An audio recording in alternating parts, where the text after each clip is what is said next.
In order to have a nice yard, a lot of the things that get talked about are putting down different products on our lawn, fertilizers, weed controls, all different things. But in this video, I want to talk about some simple steps that you can take with your lawn without putting anything down on them to still see great results. So let's get out of the weeds.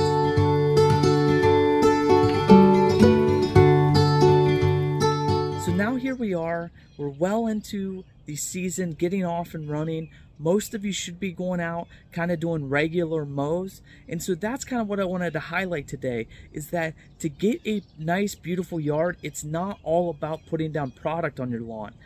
What you'll notice with a lot of us with cool season grass is there isn't a lot to differentiate yard to yard just in the spring between somebody who's doing a lot to their yard versus somebody who doesn't do anything besides just mow. Because our cool season lawns, typically in the spring, they all start to green up. And so your neighbor who doesn't even take care of their lawn may have just as green of lawn as you do, and you're somebody who's going and fertilizing and doing these things. So what I want to cover today is what are some things that you can do kind of on a weekly basis just with your mowing to help improve your lawn. Now, first off, one of the things I notice when I look around to different lawns that I see struggling is so many people mow way too low for the amount of effort that they put into their lawn. In general, with lawns, the lower you take them, the more work and more effort you're going to have to be on top of your kind of lawn care schedule, because you have the room for error gets less and less the lower you cut your grass. Now, typically your person who's not really into lawns and just mowing it, they want to mow as little as possible. So they like to whack the lawn way down low, let it go for a couple weeks, and then do it all over again. This causes a ton of problems in the long run and will never allow you to get a nice, healthy lawn. Even if you're fertilizing, watering, doing all the other things right, if you're not mowing right, it's going to have bad impact on your lawn. So my tip number one is to get your mowing height somewhere between 3 to 4 inches.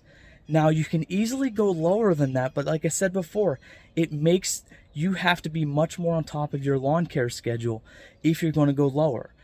My grass, typically for most of the year, I like to keep my lawn somewhere around 3 to 3.5 inches, and that's usually where I stay. Now, some of you may be like, I don't even know what height my settings are or anything. So just know you can look up just on your user manual of whatever mower you have.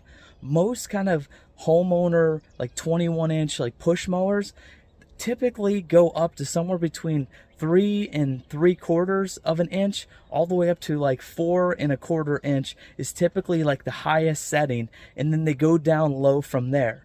So typically what I would recommend, if you don't want to do the research to look up how high your mower height is, set it to the second to highest setting or even the highest setting and try to keep it somewhere on there. A lot of times I prefer to go to the second to highest, because in that case, if I am gone on vacation or I have some kind of thing that get a lot of rain or something that makes me so I can't mow at a regular interval, then I can just bump it up that highest setting, and that way I'm not hacking off too much of the lawn. My mower has it's numbered here, it's a Honda mower, and it's numbered just 1 through 4. And this coincides with the height of cut. 4 is 4 inches, and then every one of these dots is a half. So I can kind of go 1/2 inch intervals all the way down.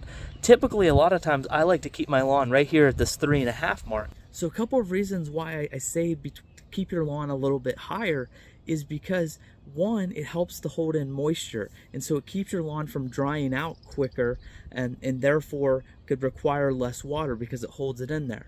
Another thing too is the lawn will help shield itself and shade itself because it's taller, and whenever you're just mowing it down real low, everything's kind of there exposed out, and it also can kind of help dry everything up. Lastly, kind of on this point of why I say to mow it a little bit higher, is because you'll often hear when you look up about mowing heights is following the 1/3 rule. So quickly, kind of what that means is every time you mow, you never want to take off more than 1/3 of the grass blade. The reason why we say a 1/3 rule is because it keeps you from taking off too much of the grass blade at one time. By taking off too much grass blade at one time, what you're going to do is you're going to allow grass just to sit on top of your lawn and kind of get built up. Another thing you'll cause browning in your lawn, and it can just lead to all sorts of problems. Yes, you may be able to get away with it for a time or two, going and mowing your lawn way too low after it's grown up real long, but over time you're not developing the good habits that you need for your lawn to be successful. You can see here, I'm not mowing it too bad overgrown. It's a little overgrown from what I probably should be mowing it, because you can see what's starting to happen is it's starting to leave clumps of grass on the lawn. And so this is what's going to typically happen when you start mowing overgrown. The other thing you're going to start noticing is once you start getting overgrown, you're going to get spots that sometimes get missed. And so you'll get stuff that the mower misses a little bit, the mower will start bogging down. And then you can just see the biggest thing and worst thing is going to be these clumps. And so that's why typically you don't want to let your grass go too long, wait too long in between mowings. Next, so many people mow their grass way too low. Now this can happen whenever you're doing an overgrown mow, or just naturally people are just typically mowing their grass way too low.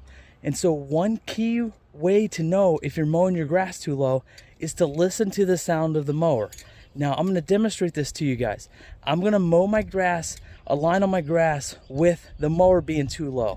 So you guys can listen to the sound of the mower, and here you'll really start hearing the mower bog down, and that tells me, hey, raise your mower up.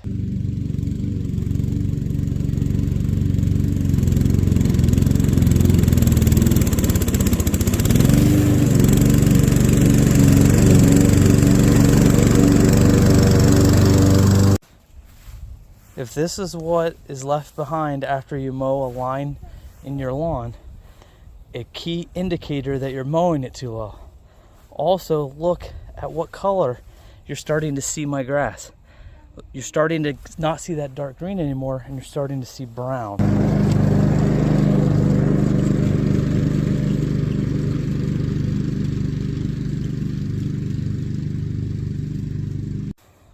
So look at the difference between two lines over here and over there where I mowed it too low. Look at the difference in color. It just look everything. It just looks so much better. And they're all treated the same way, get the same amount of water, same fertilizer, everything. The only thing I did differently was mow it differently. And so that's why this is such an important thing that I keep trying to hit on, because if you just do this, you'll have great results just by doing this one thing. Another thing I want to get into is mowing frequency. Far too often I see people that just want to mow as little as possible, but then they still want a really good lawn. And these two things kind of don't really go together. If you want a nice lawn, you want to get it in a good habit of frequent mowings. And now, instead of the typical once a week, I recommend to people try to bump it up to get to twice a week. So mow every 3 or 4 days, and this will ensure that you're not taking too much grass blade off, and so that way you're not having to sit here and measure and figure out if you're staying within a 1/3. If you're mowing every 3 or 4 days, you'll automatically stay within your own rules there, and your grass will really start to thrive. Lastly, I want to talk about the best kept secret in lawn care, and that is the lawn striper. And so if you're somebody who's brand new into lawns, I wouldn't necessarily recommend starting with a lawn striper. I would work on getting your lawn to where you want it to be if your lawn's in really bad shape. If you're starting out brand new and your lawn's in pretty good shape, then this is a nice extra thing. What this is doing is, as I mow the lawn, it is pushing the grass over, bending the grass in the direction that I mow. And what this is doing is it's making a much more dramatic effect on the lighting on the stripes. Now I'll show you here on the screen here some pictures of my lawn before I had a striper, and then I can show you some after I had a striper.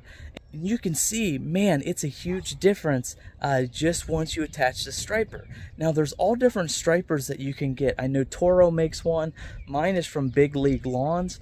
And it's just, man, this thing is a beast. And so I've had this now for, I think, 3 seasons, and it's just been amazing. It's taken everything to the next level.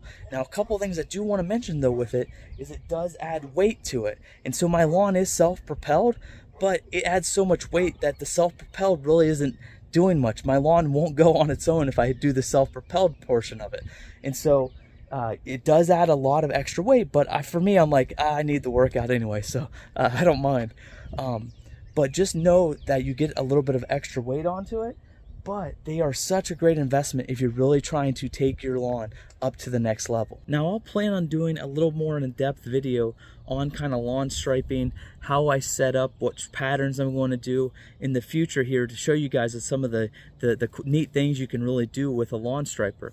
But I just wanted to touch on that for those of you who want to take your lawn up to the next level, because when I'm looking around seeing people mowing, very few homeowners at least in my neighborhood, are using these, and so it just gives me a leg up on everybody else. And of course, the goal of all this is to have the nicest yard in the neighborhood. That's why we do it, right? So with that, I hope you guys enjoyed this video. Thank you all for watching, and those of you who subscribed as well. I really do appreciate it. So I'll see you guys next time when we get out of the weeds into a beautiful lawn.